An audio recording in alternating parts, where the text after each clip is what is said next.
Welcome to My Life. We're pleased to have Russell N. Bell with us today. Russ has been a citizen of Metamora for over 40 years. He was actually on their planning commission from 1997 until 1999, and all of a sudden became the appointed township supervisor from March of 99 until November of 2000. And he's had many and varied occupations during his life, one of which was owning a speedy printing in Lake Orion. And you know what happens when you get involved in a small business in a local community, all of a sudden you're a member of a lot of organizations. So Russ has also been a notable member of the Rotary Club, both Oxford and Lake Orion, for many years. And because of that, he's been involved with Celebrate Oxford from about 2000 through 2013. He's been involved with the Boys and Girls Club of Lake Orion and many other things. Russell, we're very pleased to have you on our program. Thanks for joining us. Well, I'm glad to be here. Okay. Tell us a little bit about your experience on the Rotary Club. We might as well start with the closest thing to us.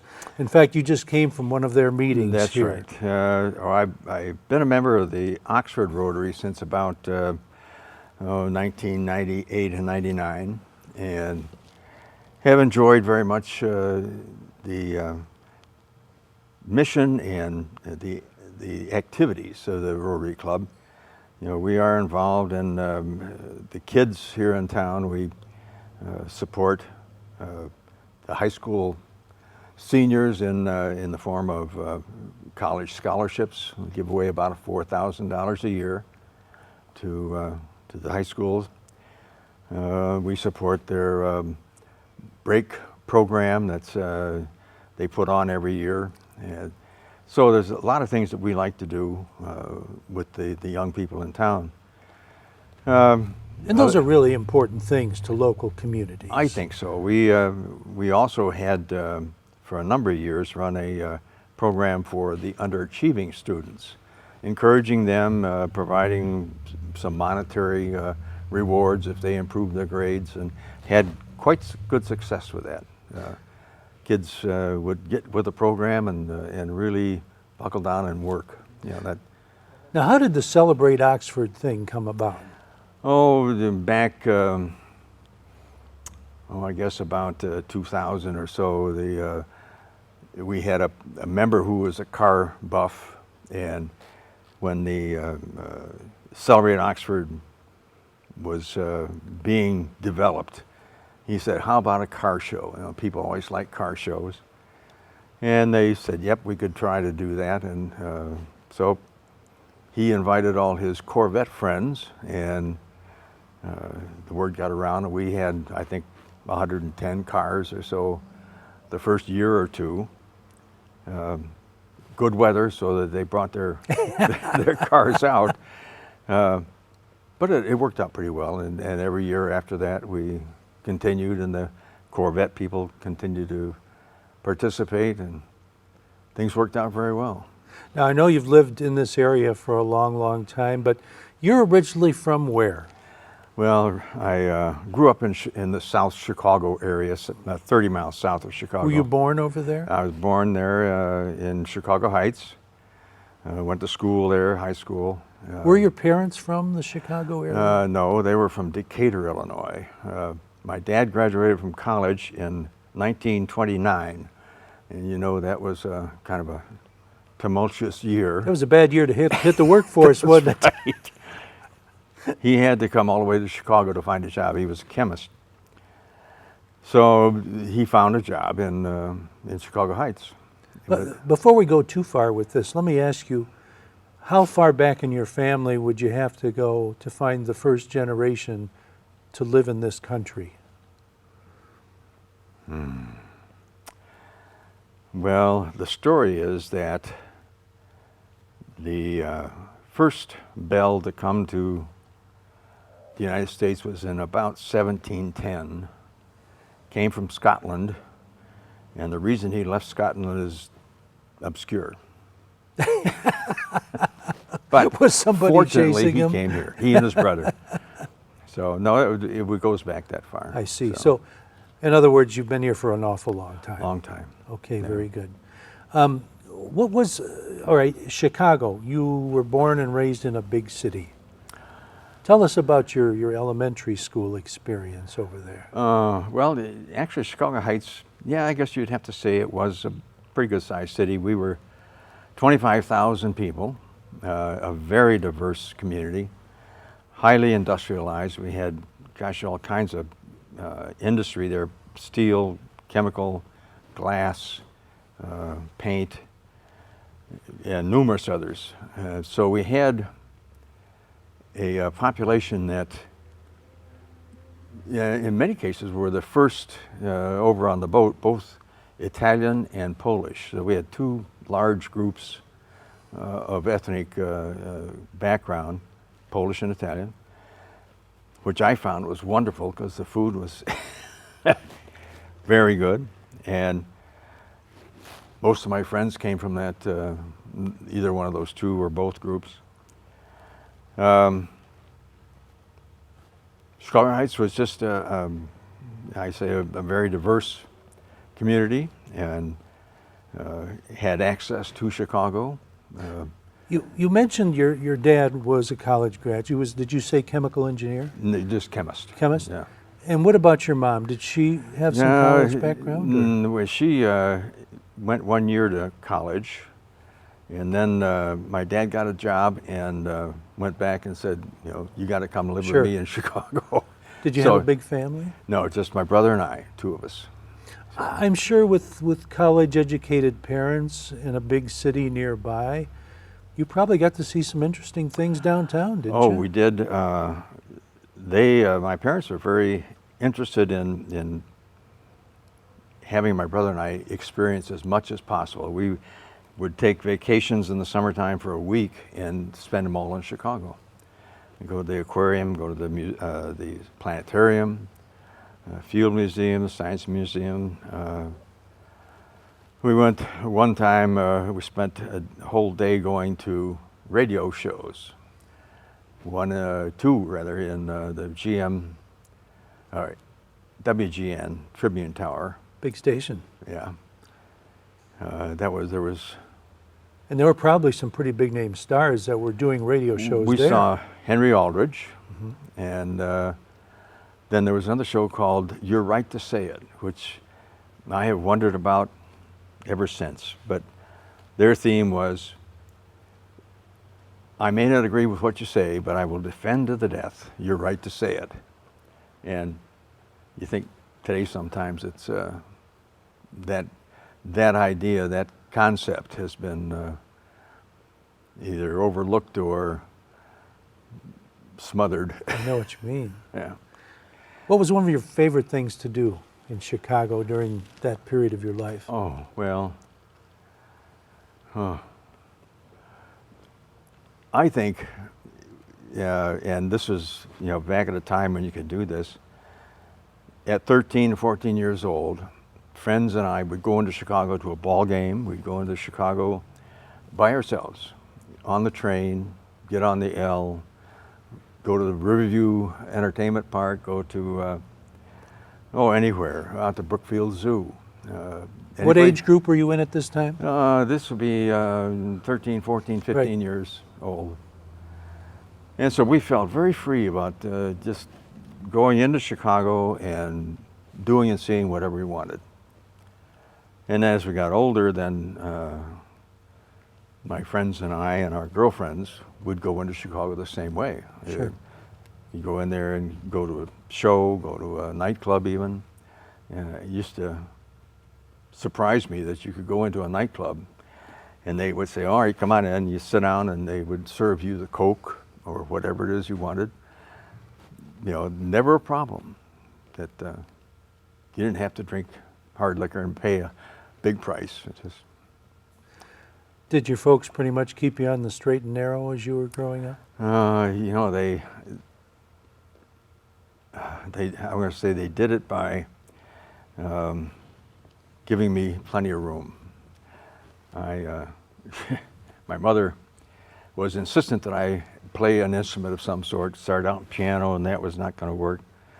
We tried the violin, that was no good. The oboe was even worse, and it was during the time when during the early part of the Second World War, the oboe has a double reed, is a double reed instrument, and the reeds are much more expensive than, say, the reed for a saxophone or a clarinet.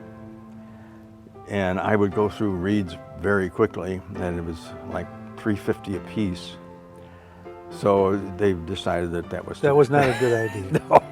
We're going to take a little break, but we'll be right back to Okay. talk more about that.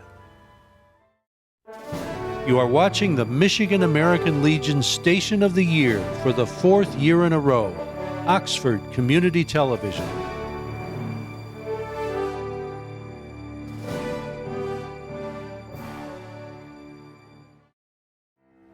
You know, that story about the musical instruments sounds familiar to me. I think a lot of educated people kind of force their kids to take a little bit of music, you know, just to test the water a little bit, to see if there's some talent there that they want to pick up on or not. Mm-hmm. But did you get beyond the oboe? Oh, or? yes. Oh, yeah. My mother was not going to give up. And so she went to the orchestra director at the high school and said, "What instrument do you need in the high school orchestra?" And she said, "I need a bass player." So I became a bass player. A bass violin? Yes, Oh. string bass. And it was, you know, one of those fortunate things that happen to you from time to time.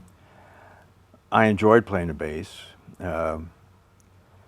The girlfriend I had in high school for 3 years was also a bass player. So that worked out. And I became a member of a dance band almost immediately because they needed bass players. So I played and earned money from the time I was a freshman in high school through my college years, playing the bass. That's great. Now tell me a little bit about the high school that you went to. This was in Chicago Heights? Yes, Bloom Township High School. Typical, I guess, we had about 1,800 students total. Graduated 400 plus every year. Had a reasonably good football team. Did you play sports yourself? I was on the track team, almost fast enough to be good, but something I enjoyed. So it was. Well, you had to be careful with the arms and the hands, you know. You had to be ready to play the string bass. Yeah. Well, tell me now, all right, your mom and dad were educated. Your father had a degree. Was the goal of going to college implanted in your mind throughout your elementary and high school years? Absolutely. There was just never any question. And when you were going through high school, did you have a thought of what you wanted to do? I enjoyed chemistry. I learned later that I was not really very good at it, and I certainly didn't want to be a chemist and stand at the bench, as they say. That was after I'd been in the Air Force. I realized that there were so many other things that were of interest, sales being one of them. While I was back in school, I worked in a camera shop, and I found that was a interesting kind of a business because I got to talk to people all day long. I got to talk about cameras, which were interesting. And so after I graduated, I sought a job in sales rather than as a scientist standing at the bench. Now, what year did you graduate from high school? 49. 1949. Yeah. So it would have been, you know, kind of right after World War II. Yes. And just before Korea. Korea was just starting to get Just getting going. warmed up. Yeah. I say World War II ended in August and I started high school in September. Yeah. It was perfect. Now, did you go on to college right after high school? I went to a junior college for a couple of years and managed to get a few credits out of that. Then I went to Valparaiso University, and after 3 years there in the chemistry department and discovering that I wasn't very good at chemistry, that's when I went in the Air Force. I see. And spent a little over 4 years in the Air Force and went back to Valpo, and Managed very well the second time. I took one chemistry course, but then I got involved in geography and geology, and those things really interested me, so I did well. What did you finally get a degree in? Yeah, it was just a arts degree, Arts. Bachelor of Arts. Bachelor of Arts. Tell me a little bit about your Air Force career. What kind of places were you stationed at? Well, everybody starts out at Lackland Air Force Base Right. in San Antonio. We spent 3 months there. And then I went to, in flight training through Malden, Missouri, a little civilian school where I learned to fly. And then to Reese in Lubbock, Texas, flew the B-25. And then on to Randolph back in San Antonio, flew the B-29. Then I was sent to Greenville, South Carolina, Donaldson Air Force Base, and we flew the C-124. That was a very big airplane at the time, bigger than most everything else, bigger than the B-29. And it was a cargo carrier. We could carry 2 fully loaded, I think it was radar trucks that we could haul, would fill the center of the airplane, but we could lift 40, 50,000 pounds as cargo. So Now that was a propeller-driven plane. yes, oh yeah, correct? they were all propeller driven. So you got to pilot some of the big-time World War II aircraft, didn't you? Well, a little bit, yeah. We got sometime the B-25, the B-29. As you were flying those and thinking back on your predecessors flying them, did you wonder how they could do what they did, or were you impressed by them? I was impressed by how they could do what they did with those airplanes. Really? Now, the B-25 was it was a good training plane. Fairly easy to handle and fairly forgiving. But the B-29 was a monster. You think about those guys having to fly them 15, 16, 17 hours to fly to Europe or to fly over Japan. And that was a real demanding, hard airplane. Yeah, and that was one of the last propeller-driven bombers, wasn't it? Yes, yeah. Yeah, okay. So what year did you get out of the Air Force? Well, I left in '59, February '59. Went back to school for a year. Where did you meet your wife in all of this? I met her in university at Valparaiso. Oh, so you met her before you went into the Air Force? Oh yeah. Did you get married before you went into the Air Force? No, we got married 5 days after I got commissioned and graduated from flight school. Okay, very good. So what happened when you got discharged? What was your next move? Did you have plans, or? Well, that's when we went back to school for a year. No, we didn't have any plans. Plan was to get the degree and then to get a job, civilian-wise, and to stay active in the reserve. That was the plan, which I have done, and I retired a lieutenant colonel and have enjoyed all the benefits of retirement from the Air Force. And Tell me a little bit about your first job besides the Air Force. this was with, You actually stayed in, you told us about the camera shop and how you were kind of in sales at that time. You actually stayed in sales, didn't you? yes, went to work for this chemical company in Chicago in their sales department. Spent a year in Chicago, learned about what they were manufacturing, and met a lot of the people that they were. What years would this have been approximately? 1960, 61. Did you have your kids then, or? Yeah, I had two boys then. Okay. And then 61 is when they transferred me here to Michigan. And I began traveling here in Michigan as a... But that wasn't your first introduction to Michigan, was it? No. My entire young life, we spent every summer at Klinger Lake near Sturgis, Michigan. That was a magical place. We always rented a cottage on the east side of the lake, and you had, 100 yards you could walk out into the lake, and it would never be more than 2.5 feet deep. Then it got deeper, but you had all that room to play in as a kid. Okay, now tell me about the sales job that you had at that time. Now, you mean at Yeah, the when you chemical company? started traveling. Okay. Yeah. Yeah, we were selling industrial chemicals, mainly to the cleaning industry, TSP, trisodium phosphate, sodium tripolyphosphate. These things were all used in detergents. We had calcium phosphates used in stock feed. Oh gosh, I think back, this was a long time ago. I can't remember, but Well, it was kind of during that time that you were introduced to the auto industry, I believe, wasn't it? well, I called on automotive plants at the Yeah. time where they used phosphoric acid, which is one of the big Yeah. things that we sold. Let's talk more about that in just a minute. We need to take a break. Okay. We'll be right back.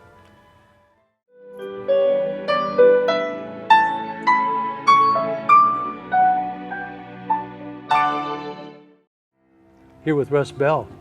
Russ, you were telling us about how you had a sales job involving, I believe, chemicals that you were selling, and Michigan was part of your territory. And that's how ultimately you met people in the auto industry. Tell us how you got hooked up with Chrysler Corporation.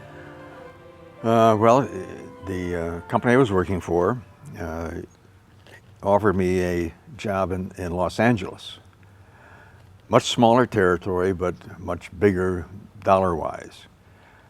And I thought that would be the thing to do if I was going to stay with this company. So I went out to Los Angeles, and after about 2 hours, decided I didn't like it. It was seemed to me to be a whole phony atmosphere out there. And Why, I've never heard anyone say that about that part of the country.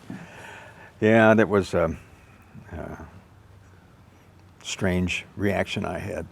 My wife was very disappointed at the fact I wanted to go out there. When I came back, I said, we're not going. She was the happiest person in the world. So, but that was the reason I went to Chrysler. So she liked Michigan too. Oh yes, oh yeah.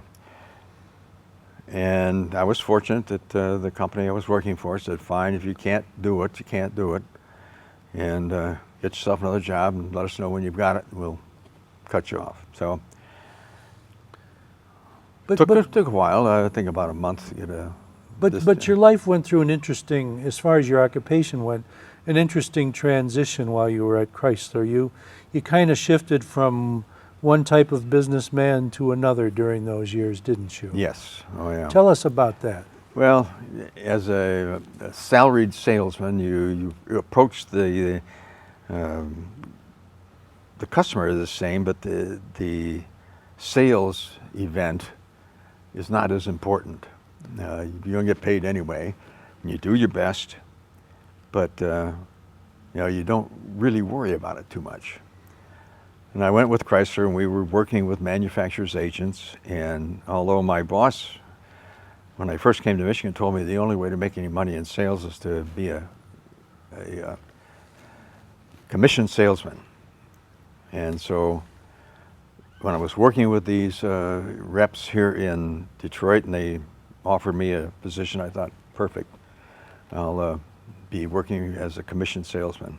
But that's something you really think about long and hard when you come from a family situation where nobody in your family has ever worked on commission, probably. That's true. And then all of a sudden you're faced with this, and you can see the opportunity, but there's also the doubt that comes along with it. Oh, there was not that much doubt as compared to when I started the printing business. There was a lot of doubt there. That was a traumatic experience. No, they actually went to work as a commission salesman, and I made my first sale within a year and a half. And the products you were selling at that time? Plastics, injection molded, vacuum formed, rubber, sponge rubber at the time, and eventually extruded tubing and hose. And what parts of the country did that take you to? Well, the sponge rubber company was in Bedford, Virginia, so we were there quite a bit. The plastic company was down in Bowling Green, Ohio, and the rubber hose company was in Paris, Tennessee. So we got to those places, but as far as my travel is concerned, it was strictly in Michigan. And you were living where at the time? Birmingham. Okay. Now, what took you to Lake Orion to open a business there? That was a case of, that was one of the places where they didn't have one. Didn't have an American Speedy Printing. Now, you'd reached, to force you into making that kind of decision, you reached a situation with the other job you were telling us about where that particular company kind of fell apart for one reason or another. Yes.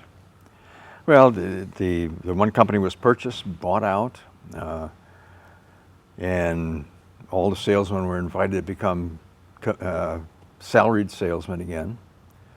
And none of us wanted to do that. We'd been commission salesmen for almost 20 years. So we broke off and went on our own. And at this, what year would this have been roughly? 1981. Okay, and you would have been roughly how old at this time? 50. 50 years old with a wife, a couple of kids. In college. Kids in college. And so you had to make the decision of whether or not to go into business for yourself. Yes. What persuaded you to do that? Well, from 1981 to 1986, 4 of us decided to be a manufacturer's agency. We were able to convince one of the principals that we were working for before to come with us. And it was the company in Bedford, Virginia. And we were doing a lot of business with them anyway, so it worked out pretty well. Other than that, now I say we spent the next 4 or 5 years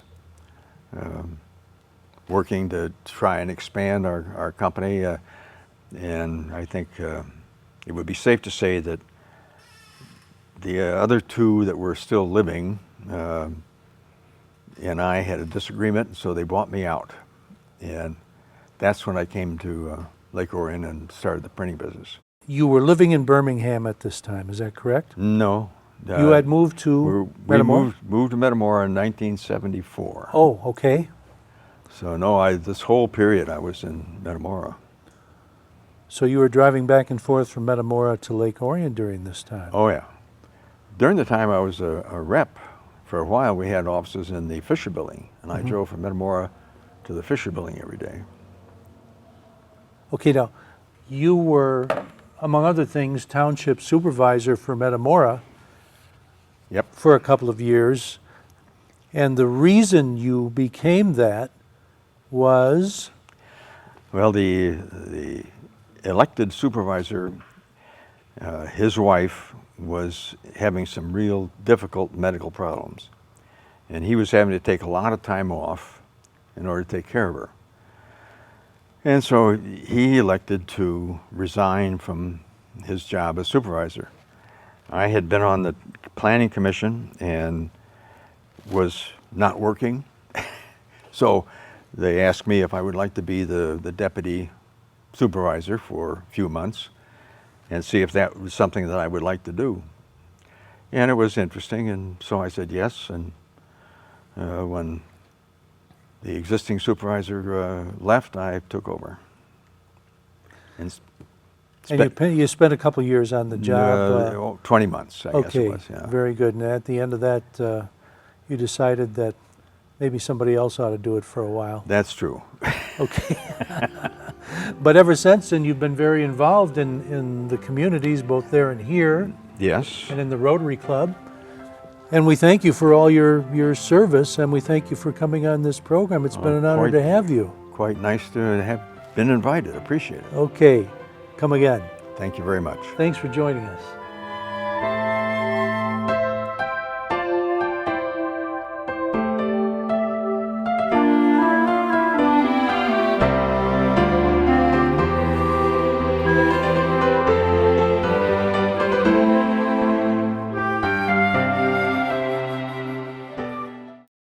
You're watching OCTV, Oxford Community Television, serving Oxford, Addison Township, and the village of Leonard.